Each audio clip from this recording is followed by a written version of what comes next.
Divided work. This story was inspired by the Asia Biz Today / Waseda University article, Robo-Renaissance, Japan's AI humanoids charged toward future glory. The Moonshot R&D program, AIREC, funded by the Japan Science and Technology Agency, is developing NVIDIA-powered AI robots capable of physical care, handling diaper changes, bath support, and other bodily tasks that were impossible 5 years ago, working to lighten the burden on human caregivers. His back had reached its limit.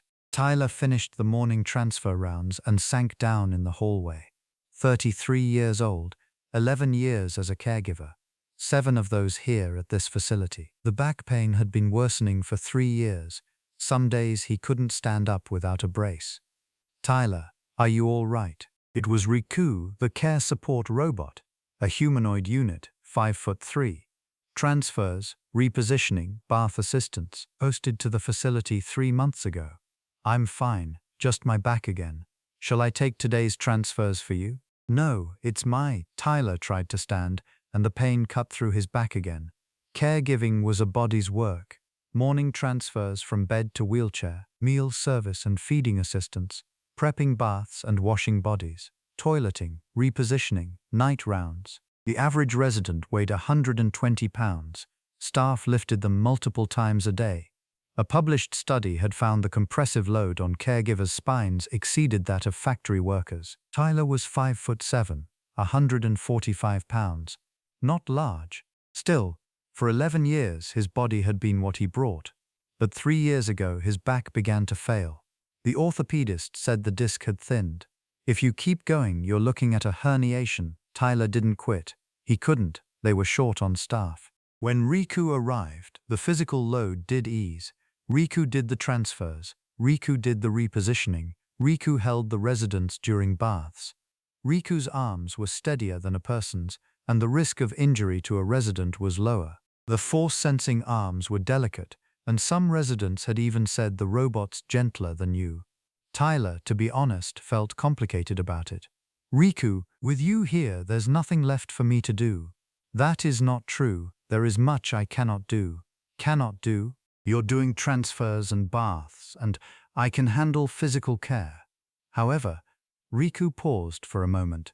"I did not notice that Mrs. Hollis was crying this morning." Mrs. Hollis, 81. No cognitive impairment, but she hadn't been herself lately. Tyler knew this. Her voice had been quieter at the morning hellos. She had been eating less. The daughter who was supposed to visit hadn't come since last month. "Mrs. Hollis, you seem a little cloudy today." Tyler said it during the morning activity hour. While Riku was doing transfers for the other residents, Tyler was sitting next to her. "Oh, you can tell, I've been doing this 11 years. Mrs. Hollis smiled a little, then looked down. "My daughter. She's been busy, can't make it up." "I see. She calls, but I can't see her face over the phone. Just a voice, and you can't tell when someone's putting on a good face." Tyler didn't say anything. He just sat next to her, waited for her to start. "I keep thinking I'm in the way, being here. To my daughter, to everyone here. You're not in the way. Your back hurts, doesn't it, Tyler? I'm the one you threw it out on, aren't I?" "That's..." Tyler couldn't finish. He couldn't lie. He had thrown his back out on a transfer with her once. But it wasn't her fault. "Mrs. Hollis, my back is my problem. It's nothing for you to worry about. But, besides, Riku's here now. The body stuff is Riku's job. I'm the one who listens." Mrs. Hollis looked a little surprised.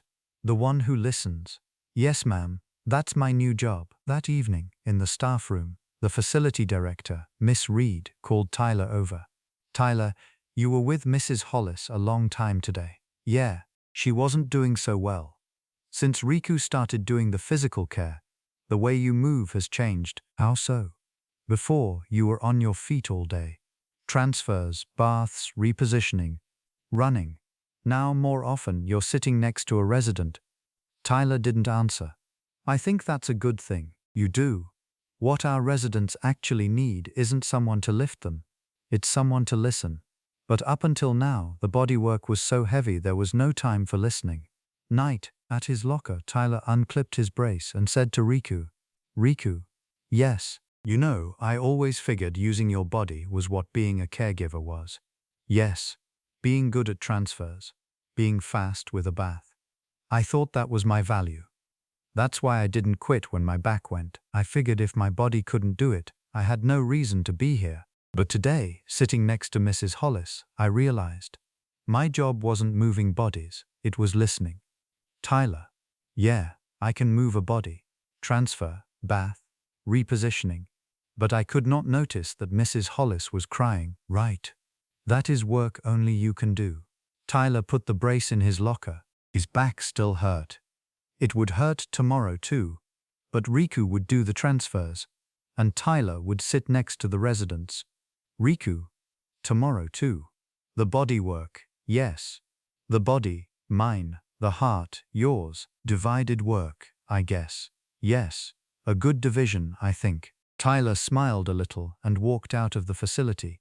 The night air was cold, it hit his back. But today's tiredness was a different kind. Not body tired, heart tired. Listening is a different kind of tired. But not a bad one. Tomorrow he'd sit next to Mrs. Hollis again. He'd listen. The body went to Riku. The heart he kept.